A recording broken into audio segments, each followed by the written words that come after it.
Hello everyone, welcome to अड्डा 24/7। ये है अड्डा का डेडिकेटेड चैनल जहां पर हम आपको लॉ और अदर एंट्रेंस एग्जामिनेशन की पूरी तैयारी करवाते हैं। और मैं हूं आपका दोस्त आशीष गर्ग। आपके लिए लेके आया हूं ये सीरीज जहां पर हम सैम्पल पेपर 1 के जो पैसेजेस हैं उनको डिस्कस कर रहे हैं, और साथ ही साथ में हम ये भी डिस्कस कर रहे हैं उसमें कि किस तरीके से आपको आरसी को अप्रोच करना चाहिए।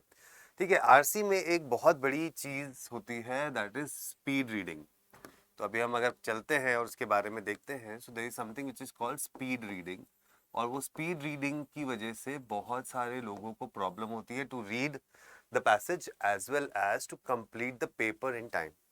राइट, ये एक बहुत ही बड़ी it would be an unfortunate event कि अगर आप उस दिन फाइनल डे पे अपना पूरा का पूरा पेपर ही नहीं पढ़ पाए।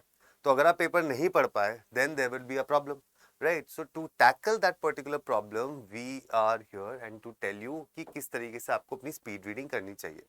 फॉर दोज जिन्होंने अभी भी उनको लगता है कि नहीं रीडिंग तो हमसे होगी नहीं, तो भैया पूरा का पूरा जो क्लैट का पेपर है इज ऑल अबाउट रीडिंग। कोई सा भी सेक्शन उठा लीजिए, अगर आपकी रीडिंग की स्पीड अच्छी नहीं है तो आप उसको नहीं कर पाएंगे। Therefore it is very very important for you to do reading and to be good at it. if you are not good at it then there will be a problem for you, trust me on this. Now here when you talk about CLAT as a paper, CLAT में आपके पास 150 questions हैं, जिसमें से अगर हम एक मान के चले तो 100 questions ऐसे होंगे जो easy टू मॉडरेट होगा। राइट, सिमिलरली जो 50 क्वेश्चन होगा वो ऐसा होगा जो मॉडरेट टू डिफिकल्ट होगा। राइट, तो बेसिकली यहां तक पहुंचना तो सभी को है। अब इसके आगे जो यहाँ 50 वाले जो क्वेश्चंस हैं इनको ढंग से कर लेगा, उसके चांसेस ही है जो उसको एनएलयू तक पहुंचा देंगे। मॉडरेट टू डिफिकल्ट का मतलब ये नहीं है कि बिल्कुल भी आप कर नहीं पाएंगे। इनमें से कुछ क्वेश्चन होंगे 50 में से हमें कितने चाहिए, हमारे को टारगेट रखना है अपना 115 के ऊपर रखना है। दैट मीन्स ये 100 तो चाहिए ही चाहिए मेरे को। यहाँ से इन 50 में से हमारे को मतलब आपका मान के चलिए 20 to 25 और एक अटेम्प्ट मान के चलना है, so that we get there and we get that particular score. ठीक है, तो इतने आपके अटेम्प्ट्स होने चाहिए। आपको यहाँ पर जो +1 एंड -0.25 ये मिलता है, this is the scoring pattern. तो इस तरीके से आपको अपना जो एक स्ट्रैटेजी है वो डे 1 से, अब आपने मॉक्स लेने ऑलरेडी शुरू कर दिए होंगे। अब जब आप मॉक्स ले रहे हैं उसको एनालिसिस करना वो बहुत इंपॉर्टेंट है, बिकॉज अगर आप उसको एनालाइज नहीं करते हैं तो वो मॉक लेना इज बेकार, that's gone for a when. मतलब बिल्कुल आपने लिया मॉक, देखा, उसको एनालाइज नहीं किया तो वो चला गया, उसका कोई फायदा आपके लिए नहीं होगा। That is what you need to learn from here. तो अभी तक हमने इसमें क्या किया था, we have done central theme, we have done title of the passage. अब आज हम बात करते हैं कि अगर मुझे किसी भी पैसेज की टोन ऑफ द पैसेज निकालनी है, अगर if I have to get the tone of the passage right, how do you assess the tone. अभी मैं अगर आपसे बात कर रहा हूं तो there is a way, I am using certain words जिसकी वजह से शायद आपको लग रहा होगा कि this is the way he is talking, this is the way he is trying to make us understand about various nuances of RC. Similarly जब आपको पैसेज पढ़ते हो वहां पे ढूंढने हैं ऐसे वर्ड्स जो किसी की क्वालिटी बताए। दैट मीन्स एडजेक्टिव्स पे आपका ध्यान ज्यादा जाना चाहिए। हर एक एडजेक्टिव कुछ ना कुछ आपको उसके बारे में बताएगा कि किस तरीके से वो बोला। अगर मैं गुस्सा हूं तो जो भी मेरे मुंह से निकलेगा तो वो एक वे में निकलेगा, और उसी के इर्द गिर्द I will be using the words which are called adjectives accordingly. Yes or no? So if I'm using those words, adjectives accordingly, I will get to know that today I am in anger. मुझे गुस्सा आ रहा है। ऐसे ही किसी दिन होगा कि मैं बहुत खुश होऊंगा तो I'll be using those kind of adjectives which will be giving you a feeling about that okay today the person is happy. तो वही आपको चीज अपने पैसेजेस में भी ढूंढनी है, that what is the author trying to say and is the author using certain words as clues that gives you that what kind of tone is the passage written in.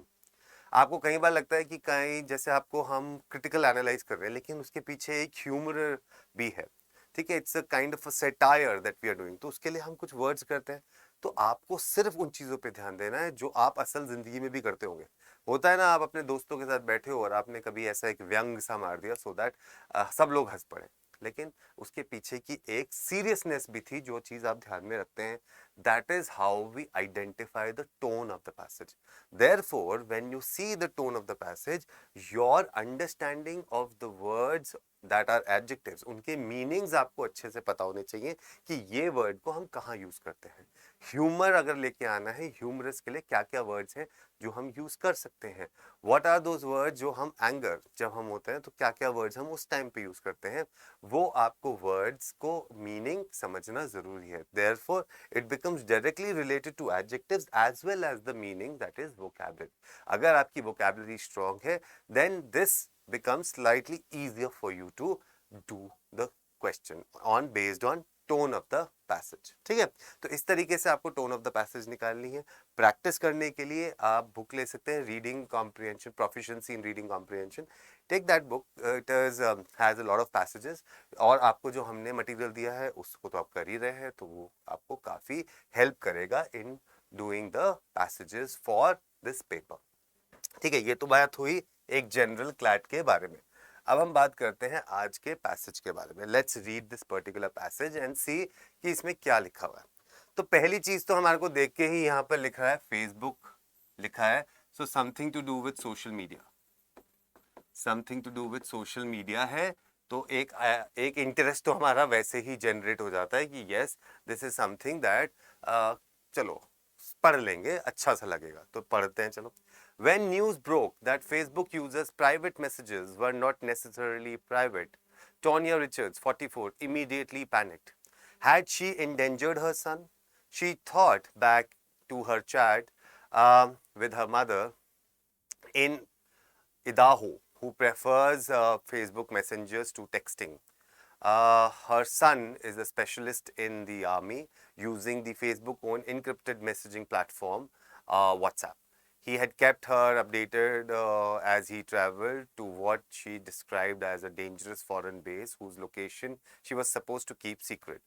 She had then sent those location updates to her mother using Facebook Messenger. Now she wonders who has that data. So basically, एक यहाँ पर वो जो basic बहुत famous चीज़ हुई थी कि Facebook से डेटा लीक हो रहा है एंड ऑल दैट, उसको लेके somebody is panicking कि ऐसा कुछ हुआ है या नहीं हुआ है, whatever XYZ thing, that is what is being talked about here.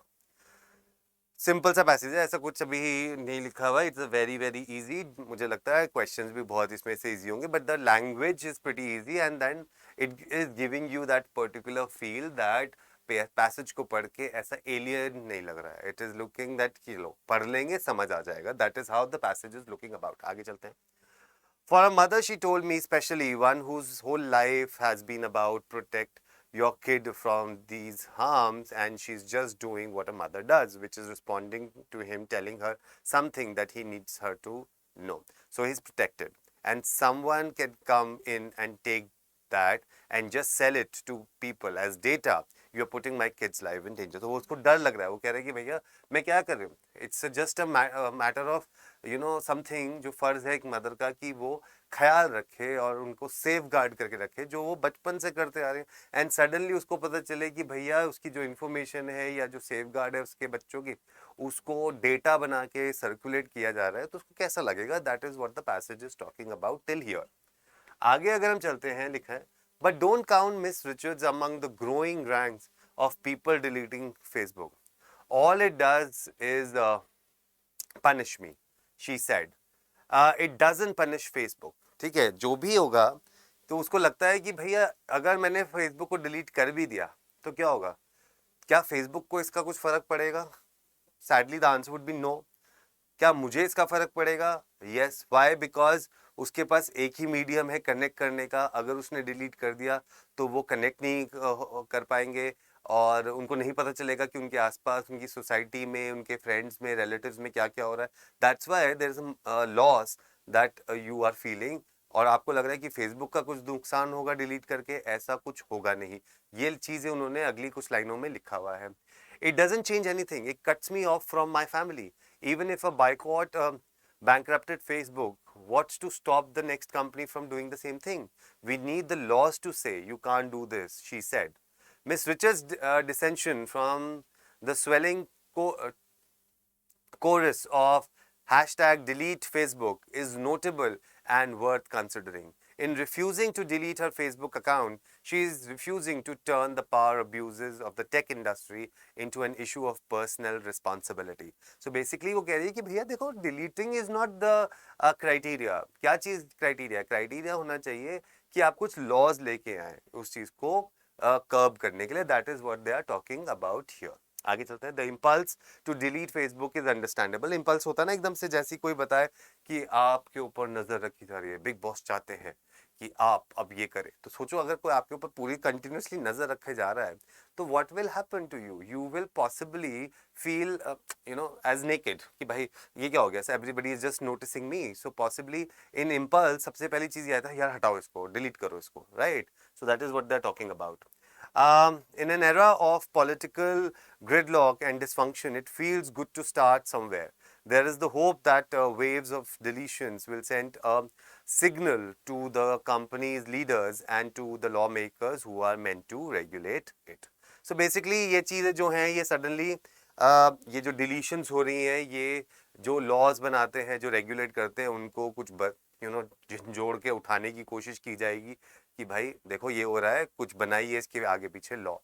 तो ये चीज पूरी इस पैसेज में थी. सिंपल सा पैसेज था, ऐसा लग रहा था जैसे आप कॉन्वर्सेशन कर रहे हैं किसी के साथ बैठ के और वो अपने हाले दिल आपको बता रहे हैं, तो वो चीज आपको सुन के उसके ऊपर क्वेश्चंस हैं.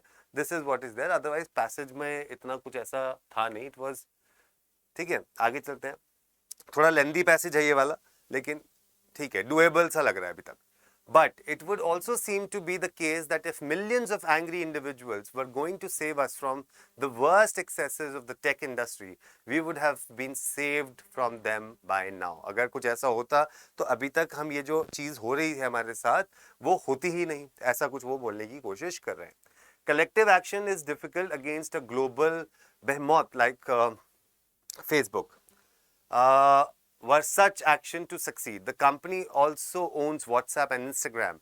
With a couple of billion users on Facebook alone, it is hard to fathom how many deleted accounts it would take to drive genuine change. तो भैया इतने सारे हैं, WhatsApp उनका है, Instagram उनका है, Facebook पे इतने सारे लोग हैं ऑलरेडी, तो भाई वो कह रहे हैं कि इससे कुछ फर्क भी पड़ेगा उनको, क्योंकि इतने सारे तो लोग ऑलरेडी हैं. यहाँ देखो नंबर भी दिया उन्होंने, billion users on Facebook alone. तो कितने लोग उसको अनइंस्टॉल कर दें जिसके बाद फेसबुक पे या किसी के ऊपर भी असर पड़ेगा, so that there is some regulation which comes into the picture. That is what they are talking about here. आगे चलते हैं. And it's possible that hashtag delete Facebook might actually play into Facebook hands by recasting a political issue as a will power issue. तो Facebook तो चाहेगा कि उसको recast करे as a political issue, ठीक है, as a will power issue. ठीक है, एक पॉलिटिकल इशू को वो विल पावर इशू की तरफ करना चाहे, ऐसा फेसबुक चाहेगा. ठीक है. If I were mark Zuckerberg, I might actually relish seeing my users agonize over the question to delete or not to delete. ठीक है. तो मैं अगर मार्क ज़करबर्ग होता तो मैं इसके ऊपर तो relish करता ना कि करें नहीं करें. तो सोचो इतना डिलेमा है कि मतलब एज इफ मेरे को जो ना अपनी मतलब जिंदगी का हिस्सा बन गया काइंड ऑफ थिंग, ऐसा कुछ फीलिंग आ रही है. That is what the passage is all about. तो अभी आपने पैसेज को अगर पढ़ा, so do you feel that particular thing कि भाई साहब देखो सिंपल सा ही पैसेज था, ठीक है, ऐसा तो कुछ था नहीं कि रॉकेट साइंस है और आप लोगों को समझ नहीं आया है कि नहीं. तो अभी भी ईज लग रहा होगा ना कि अब पढ़ के समझ में आ गया. तो जब पढ़ के समझ में आ गया तो क्वेश्चंस भी मुझे लगता है बाय एंड लार्ज हमसे इस पैसेज के हो जाने चाहिए. Should not be a problem. अब ये देखिए पहला question, why did Tonia Richards panic? It's a direct question. कुछ करने की जरूरत नहीं है. It's only a 15 second question. पहले ही पता था कि जैसे ही पता चला फेसबुक की जो चीजें हैं वो क्या बोलते हैं पब्लिक हो रही हैं, प्राइवेट नहीं रही, तो वो टोनिया रिचर्ड्स पैनिक होने लग गई. तो पैनिक होने लगी तो क्या हो गया? Because she had sent her sons locations updates to her mother using Facebook Messenger and she found out that these messages were not always private. ये तो डायरेक्ट क्वेश्चन है, सीधा ही पहले ही फर्स्ट पैराग्राफ में ही इसके बारे में जिक्र कर दिया गया था। डायरेक्ट क्वेश्चन है। अब आप बताइए, इतना सिंपल क्वेश्चन देख के खुशी होगी ना? बिल्कुल खुशी होगी। लेकिन आप लोगों के साथ क्या होता है, जैसे सिंपल क्वेश्चन आता है आप कहते हो अरे सर ये तो इजी है इसलिए हो गया। कभी अपने आप को तारीफ भी कर दिया करो कि भैया हाँ इसलिए हो गया है क्योंकि हमने पढ़ाई करी है। ठीक है, तो चलिए, that is there. Question number 2, why did Tonia Richards refuse to delete Facebook? देखिए again why did, again a direct question, again a direct question, again a 15 second question. भैया क्यों उसने मना कर दिया था?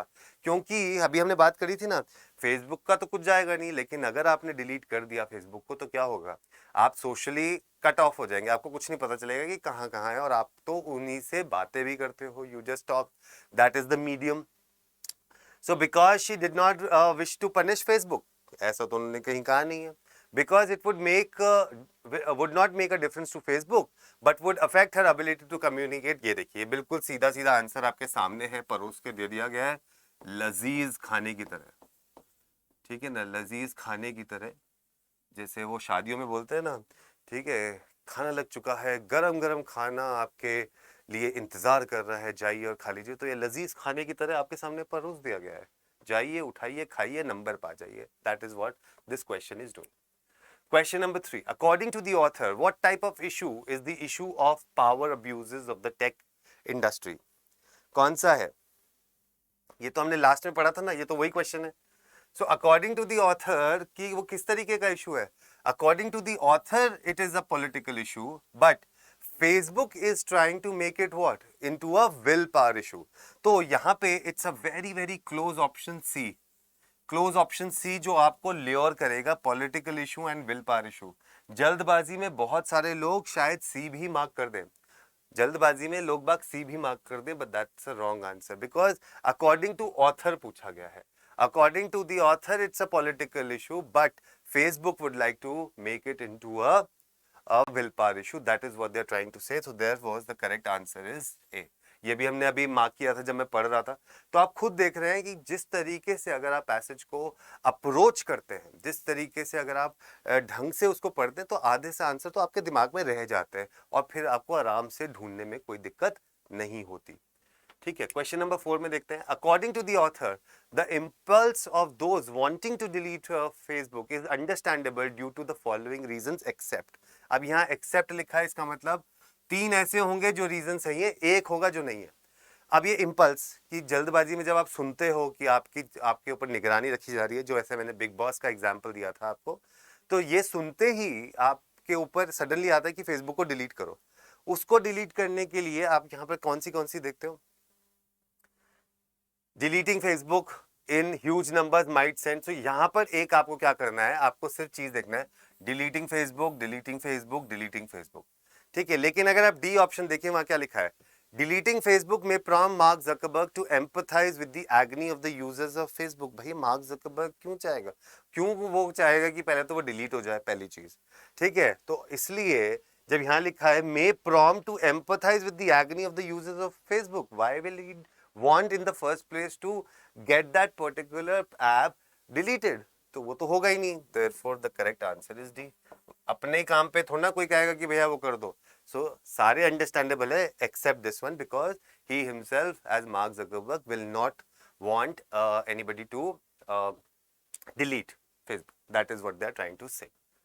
Fifth, gridlock as used in the passage means, हमने पढ़ा था कि gridlock वहां पर लिखा है तो क्या मतलब होता है? ठीक है, it is what, it is gridlock का मतलब होता है when there is a situation. अब यहाँ पे आपको as used in the passage बोला है, that means it is directly a contextual vocabulary का क्वेश्चन, जिसको हम नेक्स्ट वाले पैसेज के साथ डिस्कस करेंगे कि कॉन्टेक्चुअल वोकैबुलरी को किस तरीके से आपको डील करना है। तो a situation in which laws that satisfy the needs of the people are not being passed। तो ग्रिडलॉक बन गया, इसका मतलब ऐसे कोई लॉ नहीं बन रहे जो आपको बेसिकली हेल्प करें या पास हो जो कि सेटिस्फाई करें needs of the people. Therefore A is the correct answer, therefore A is the correct answer. Next one, which change in the underlined sentence in the passage above will make it grammatically correct? तो पढ़ते हैं पहले passage में क्या sentence था, ये underlined है, देखते हैं इसमें क्या है। There is the hope, okay ये तो ठीक है. That waves of deletions will send a singular. ये तो बहुत ही छोटा सा बच्चों वाला क्वेश्चन था. विल सेंट नहीं होता, विल सेंड होगा. यहाँ पे आएगा विल सेंड. तो देखते हैं ऑप्शन में है कहीं send. Will send. Remove the before hope, no. Replacing sent with sent, yes. So B is the correct answer. ये तो बहुत छोटा सा क्वेश्चन था, ये तो आप आराम से कर सकते थे. Will send. Next, choose the antonym of the word डिसेंशन from the following. तो बेसिकली आपको पहले डिसेंशन का मतलब बनाना है. डिस लिखा है तो something, it has to do something with disagreement. So disagreement का उल्टा होगा अग्रीमेंट. सो हमें अग्रीमेंट ढूंढना है यहाँ पे. अग्रीमेंट. एक्सटेंशन नहीं, एक्सटेंशन तो ऊपर चलना होता है. मेलोडिक ये भी नहीं होगा. कॉन्करेंस. कॉन्करेंस मतलब that you are in favor, you are in agreement with this. So B is the correct answer. B is the correct answer for question number 7. Question number 7 के लिए concurrence, B is the correct answer. That is there. Right. So आपने देखा यही सारी चीजें जो बारीकी हैं. ठीक है, अभी हम आपको ऑनलाइन सेशन में तो मैं आपको बता रहा हूँ, लेकिन यही सारी बारीकी कि आरसी को किस तरीके से आपको डील करना है.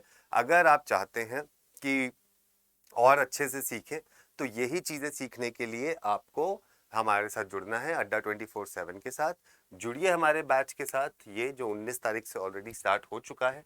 आपको जाना है, लगाना है कोड Y468S. Y468S करके लगाना है आपको कोड.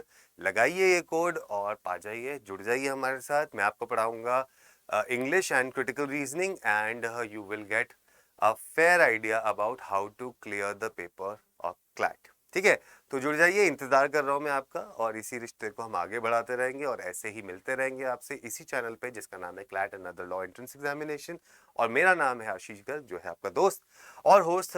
इसी चैनल पे मिलता रहेगा आपसे. आइए, जुड़िए मेरे साथ और ऐसे ही अपने सपने को पूरा करिए.